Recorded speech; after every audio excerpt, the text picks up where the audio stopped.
नमस्कार, मी श्रीकांत शंकर काळे, राहणार घोडनदी, तालुका शिरूर. 6/6/2025 रोजी माझा ऍक्सिडेंट झाला होता भीमाशंकर येथे. तेव्हा तिथे ऍक्सिडेंट झाल्याच्या पुढे मला मानेला फटका लागला होता. फटका लागल्यानंतर मला चालताही येत नव्हतं किंवा बसता येत नव्हतं. खूप अशी गंभीर परिस्थिती होती माझी.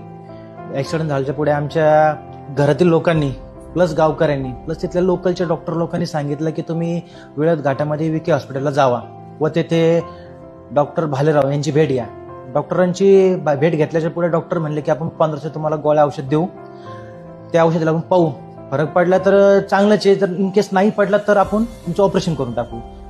त्याच्यानंतर मी इथे पुन्हा आलो चेकअपला. तेव्हा डॉक्टर म्हणले की आपल्याला ऑपरेशन हे करावं लागेलच तुमचं. ऑपरेशन करण्यापूर्वी माझी परिस्थिती खूप गंभीर होती की मला उठता येत नव्हतं, बसता येत नव्हतं, चालता येत नव्हतं, फार अशी म्हणजे फार की मग झोपून थोडक्यात. ऑपरेशन डॉक्टरांनी करायला लावलं, ऑपरेशन केलं, ऑपरेशन सक्सेसफुल झालं. त्याच्यानंतर डॉक्टरांनी मला इथं एक ऑपरेशन झाल्याच्या पुढे 15 दिवस थांबायला लावलं, म्हणजे ऍडमिट राहायला लावलं.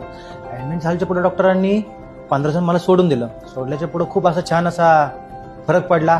डॉक्टर आज माझा 4थं चेकअप चालू आहे. 4थ्या चेकअपसाठी आलो होतो. जवळजवळ मी एक 95% बरं झालं तर हे बरं झालं जमा आहे. आता हे 4थ्या चेकअपला आलेलं आहे. या सर्व उपचार दरम्यान जी योजना मला लाभली त्याच्याबद्दल बी धन्यवाद.